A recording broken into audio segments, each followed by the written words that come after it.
Selamat beraktivitas dan semoga semuanya dalam keadaan sehat walafiat. Semoga dapat terhibur. Terima kasih.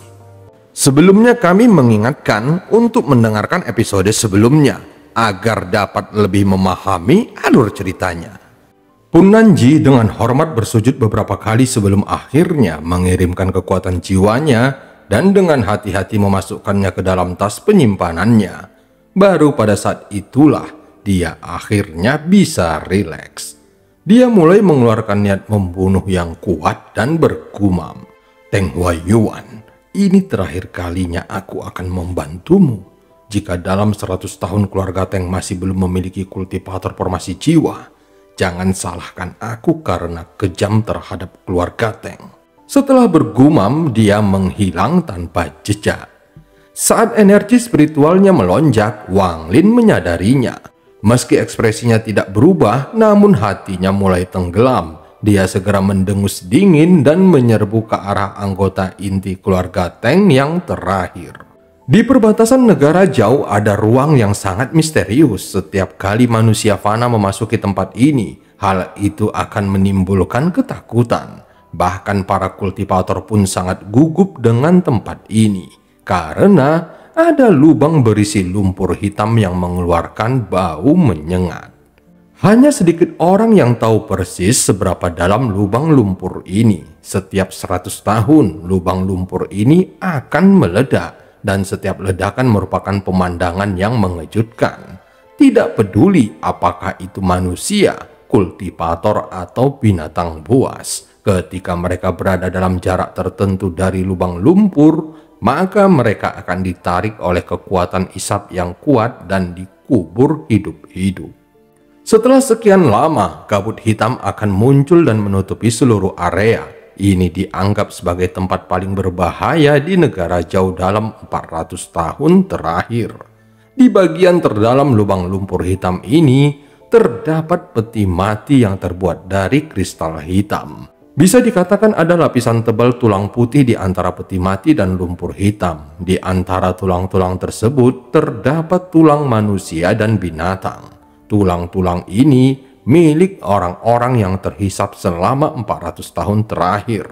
Tempat ini adalah area kultivasi Teng Wan. Orang ini bukan keturunan langsung Teng Huaiyuan. Tepatnya, dia adalah adik dari Teng Huaiyuan. Dia adalah satu-satunya anggota inti keluarga Teng yang tidak berani ditantang oleh siapapun dan satu-satunya orang yang menyandang nama Teng Wan selama 400 tahun terakhir. Ketika Wang Lin berada dalam jarak 1000 km dari lubang lumpur, dia menyadari apa yang istimewa dari tempat ini. Setelah merenung sejenak, dia memutuskan untuk tidak membiarkan binatang nyamuknya melanjutkan perjalanannya, dan dia akhirnya terbang sendiri. Hampir saat Wang Lin memasuki lubang lumpur sejauh 1000 km, sebuah tangan layu terulur dari peti mati. Perlahan, seorang pria mirip kerangka duduk. Seluruh tubuh orang ini berwarna hitam dan tidak ada otot sama sekali di tubuhnya. Di kepalanya hanya ada beberapa helai rambut dan tampak sangat menakutkan. Di matanya ada cahaya yang perlahan menyala. Dia kemudian perlahan mengangkat kepalanya.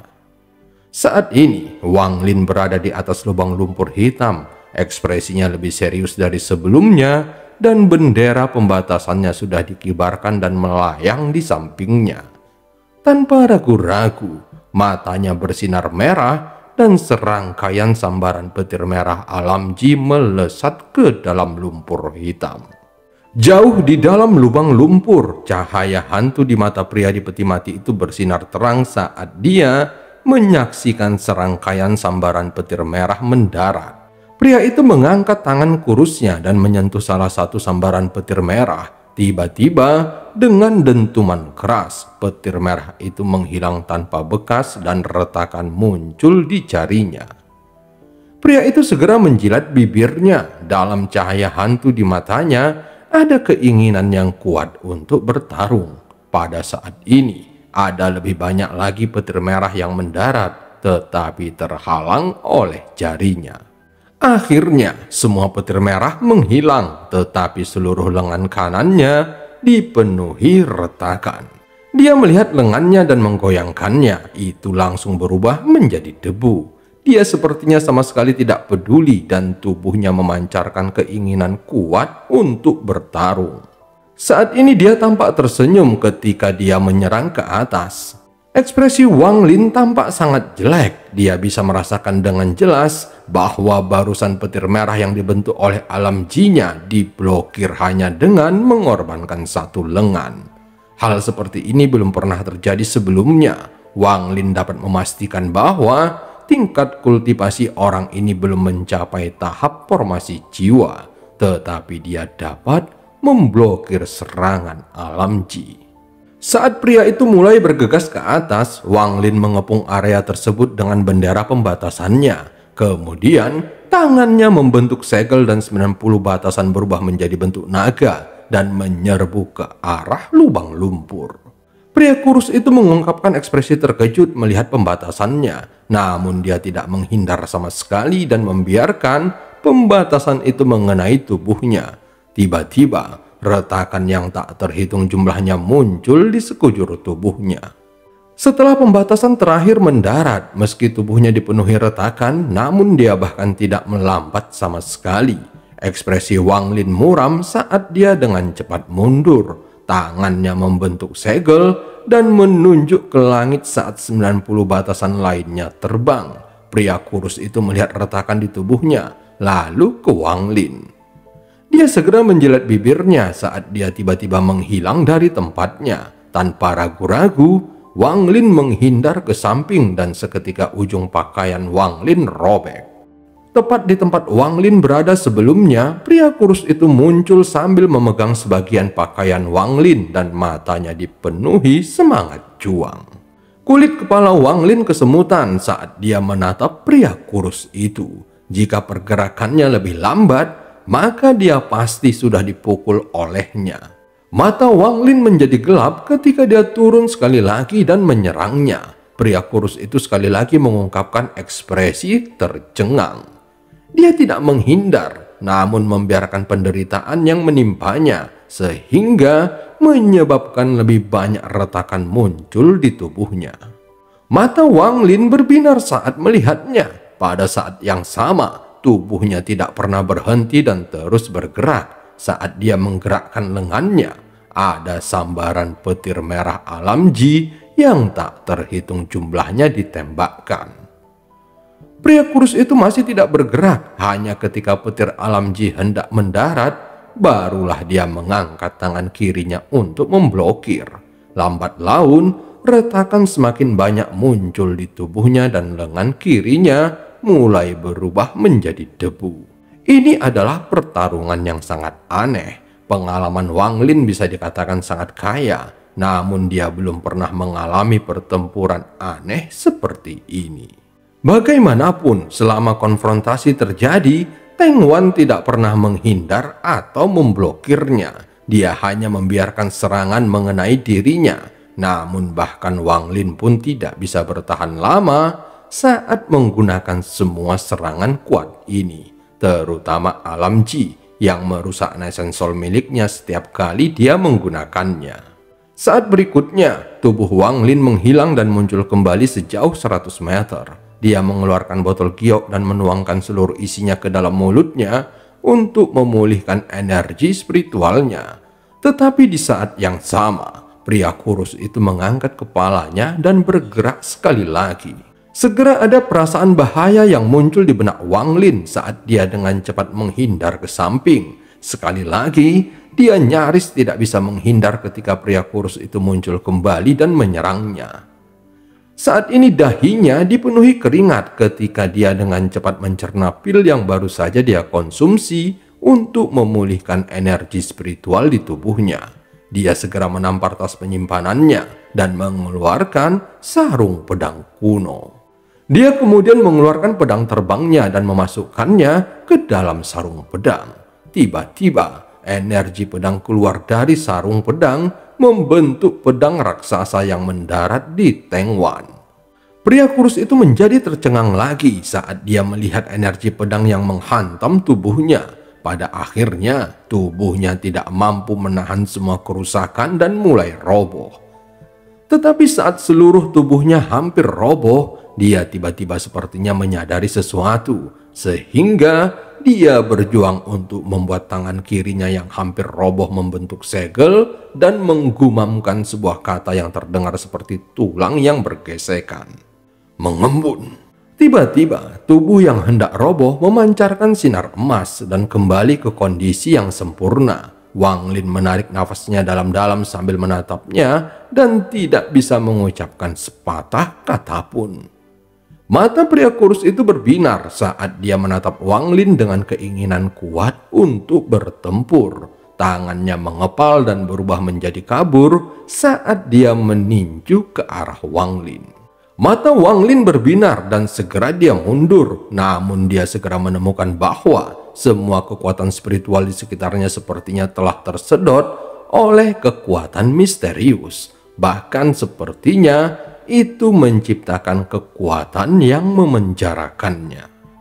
Wang Lin segera merasakan kecepatannya menurun drastis di bawah kekuatan ini. Pada saat yang sama, Wang Lin dengan cepat menenangkan hatinya. Dia segera mengeluarkan cermin perunggu dan mengarahkannya ke Teng Wan.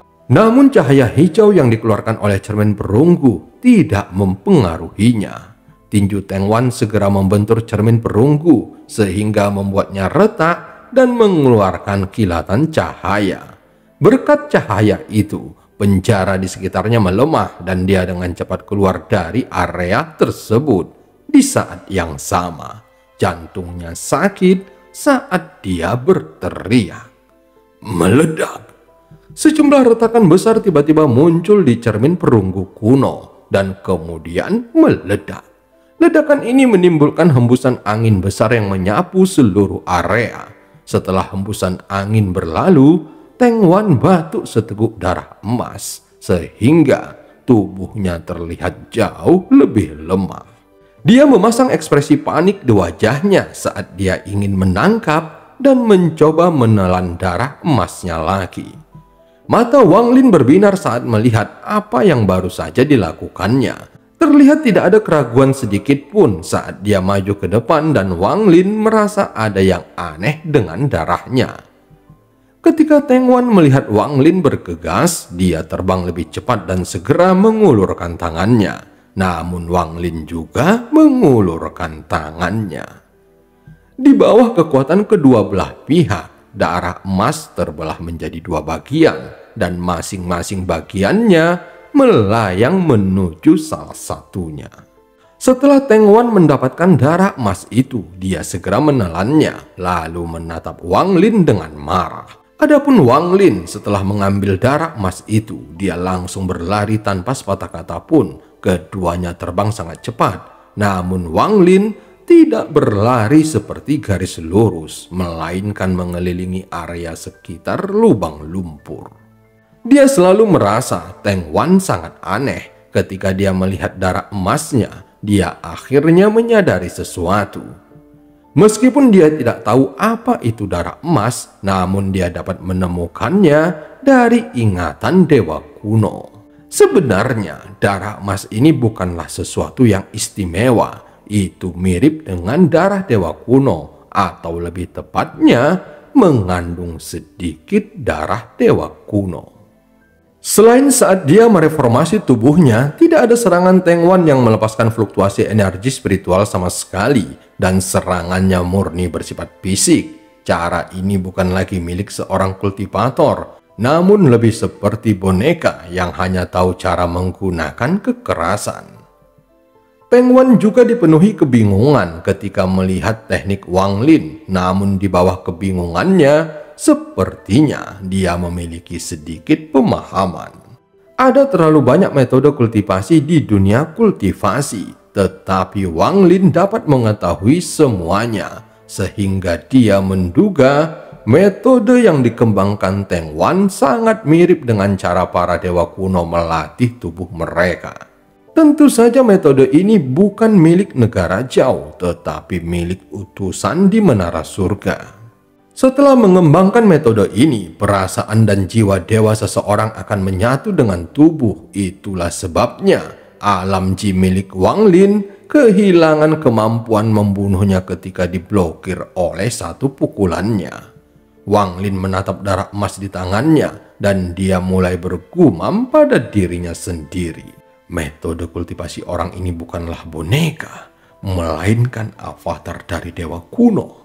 Cahaya dingin melintas di mata Wang Lin saat dia menampar tasnya dan mengeluarkan kabut gelap yang berubah menjadi dua boneka.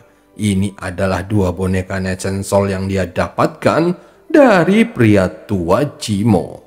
Wang Lin segera menjentikkan jari kanannya dan dua tetes darah mendarat di boneka itu. Tiba-tiba mata boneka-boneka itu bersinar merah saat mereka menyerang Teng Wan.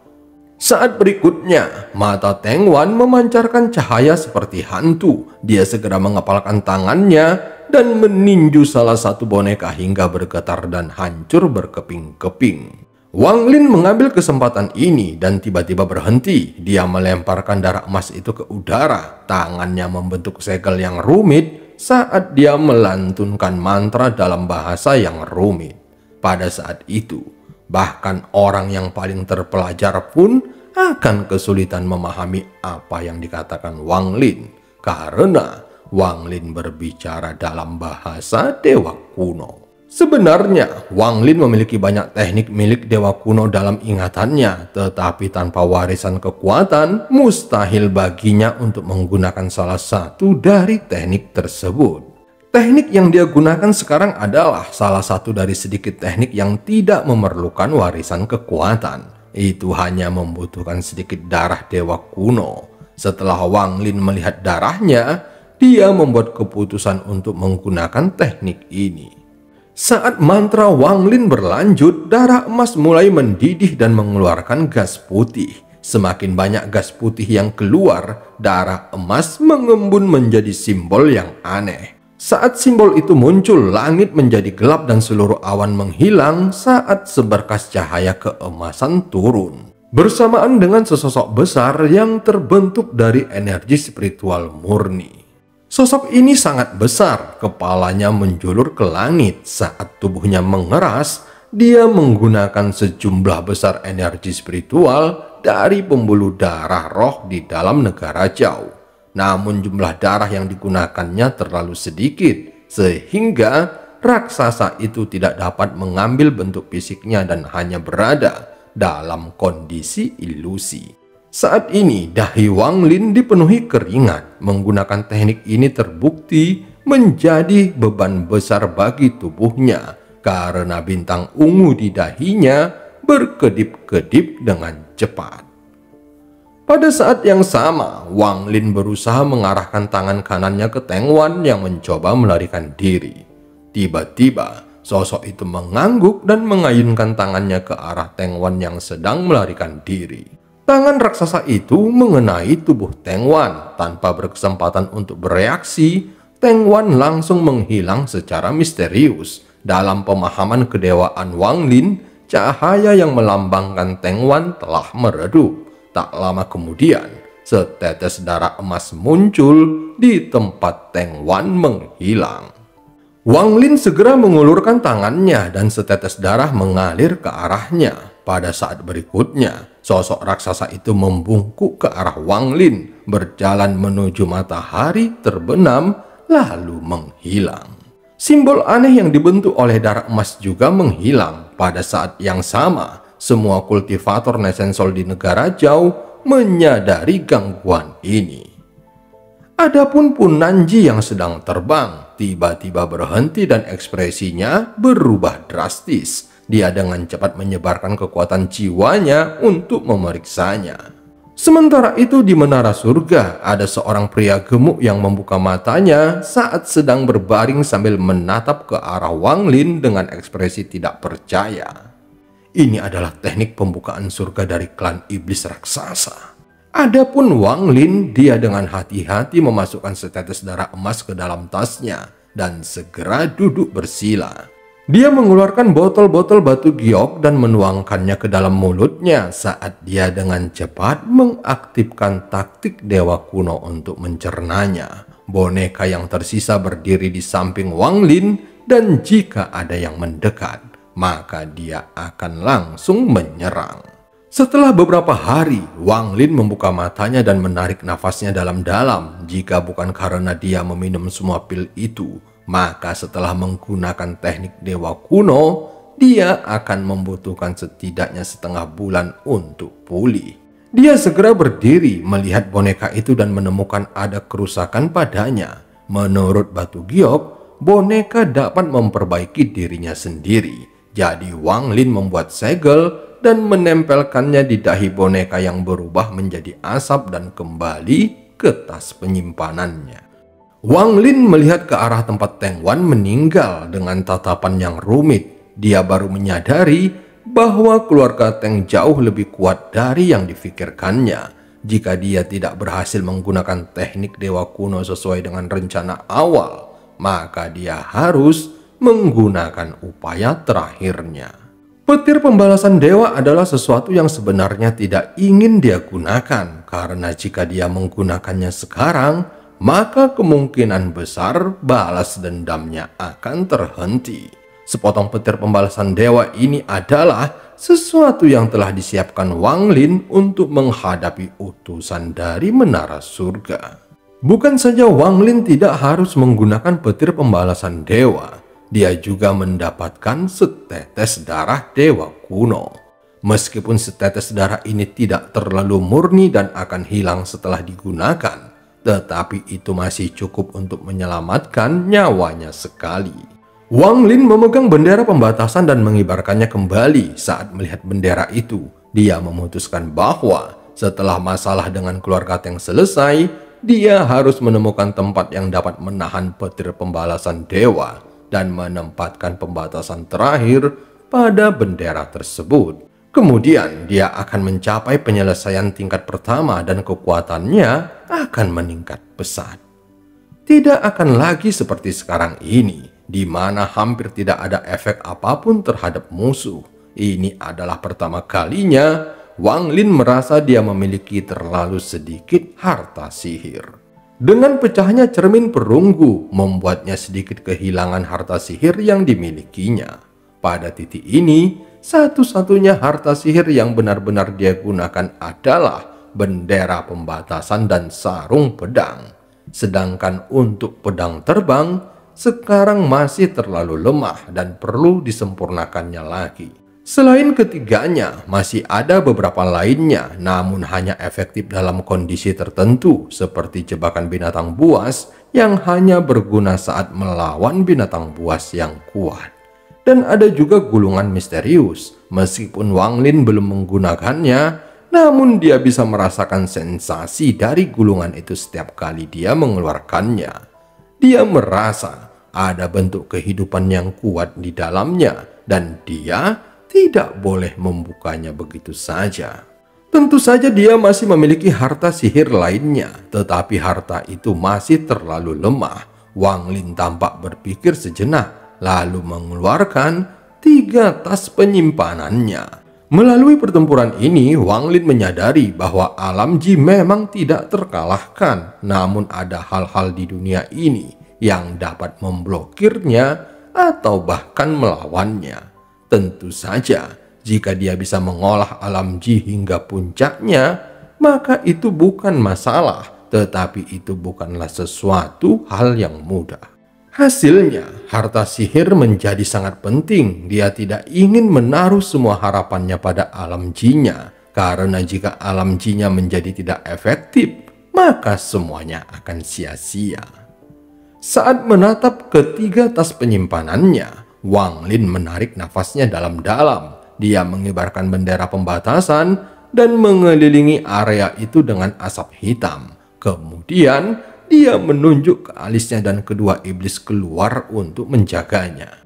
Setelah melakukan semua itu, Wang Lin menjadi tampak lebih serius dan mengambil tas penyimpanan milik kaisar kuno. Wang Lin merenung sejenak, lalu energi spiritual di tubuhnya melonjak. Avatar yang bertindak sebagai Nesensolnya membuka matanya dan potongan tekanan spiritual terpancar dari tubuhnya saat tangan kanannya perlahan bergerak menuju tas. Saat tangannya menyentuh tas itu, sebuah kekuatan yang kuat menahannya. Hatinya tenggelam ketika dia menyadari bahwa kaisar kuno belum mati. Dia menarik nafasnya dalam-dalam dan menekankan tangannya ke tas itu. Dengan setiap tekanan, sepotong kekuatan jiwa kaisar kuno telah dihilangkan. Tetapi itu sangat lambat dan pada saat yang sama, serangan balasan yang dirasakan Wang Lin terus meningkat.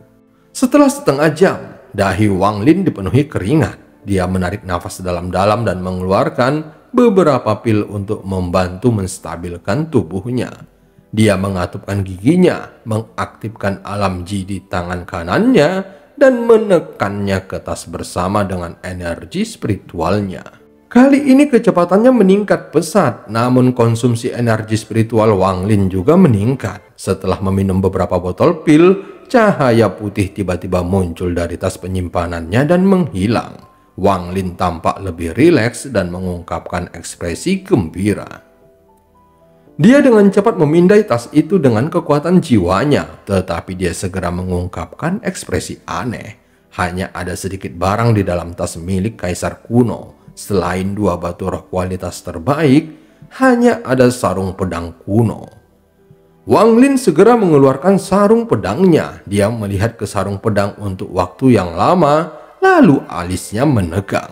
Sarung pedang ini tampak persis seperti yang dimilikinya, hanya simbolnya saja yang berbeda. Setelah ragu-ragu sejenak, Wang Lin mengeluarkan sarung pedangnya sendiri. Saat dia hendak membandingkan kedua sarung pedang, simbol di kedua sarungnya mulai bersinar. Setelah sekian lama, cahaya itu perlahan menghilang. Wang Lin menatap sarung pedang dan di dalam hatinya dia merasa ada rahasia tentang sarung pedang itu. Dia memandanginya sebentar lalu menyingkirkan kedua sarung pedangnya. Dia kemudian menampar tas milik kaisar kuno dan tas itu berubah menjadi debu. Wang Lin menghela nafas lega. Setelah mengarahkan begitu banyak upaya membuka tas penyimpanannya, dia hanya menemukan benda aneh ini.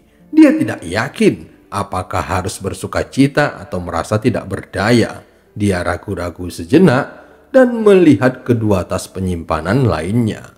Salah satunya milik sosok misterius di kuil Dewa Perang. Yang lainnya berisi lebih dari 10 harta ajaib milik para kultivator kuno dari tanah para dewa kuno. Wang Lin telah mencoba semua yang dia bisa, namun dia hanya berhasil mengendalikan cermin perunggunya. Sekarang dia mengambil tas ini dan memindainya dengan kekuatan jiwanya lagi. Penghalang pelindung pada harta ajaib ini masih aktif, dan itu bukanlah sesuatu yang bisa ditembus oleh Wang Lin dengan mudah. Setelah menghela nafas, Wang Lin mengeluarkan tas lainnya dan memindainya dengan kekuatan jiwanya. Dia merasakan perlawanan, jadi Wang Lin mengatupkan giginya dan menggunakan semua energi spiritualnya serta alam ji-nya untuk menghapus kekuatan jiwa dari tasnya. Namun saat energi spiritualnya menyentuh tas itu, tubuhnya bergetar dan dia merasakan kesadarannya menjauh. Dia melihat area yang familiar di hadapannya saat seorang pemuda berwajah jahat terbang dengan kecepatan yang tidak dapat dipercaya oleh Wang Lin. Pemuda itu tiba-tiba berhenti. Dia mengangkat kepalanya dan matanya menjadi dingin saat dia berkata, "Kamu tidak akan bisa melarikan diri."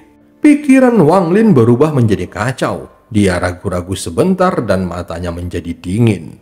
Meskipun dia tidak bisa melihat tingkat kultivasi pemuda itu, namun berdasarkan kecepatannya, maka tingkat kultivasi pemuda yang tampak jahat itu jauh di atasnya.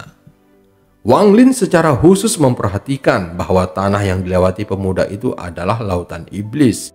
Jelas sekali pemuda berwajah jahat itu adalah sosok misterius di kuil Dewa Perang. Karena Wang Lin mengambil tasnya, dia ada di sini untuk mengambilnya kembali. Jika orang tersebut tidak mengungkapkan niat membunuh, maka Wang Lin tidak akan keberatan mengembalikan tas penyimpanannya. Namun karena orang itu melepaskan niat membunuh yang kuat, itu berarti bahkan jika Wang Lin mengembalikan tas penyimpanannya, maka dia tidak akan dimaafkan. Dan cerita pun berakhir. Sampai ketemu di part selanjutnya.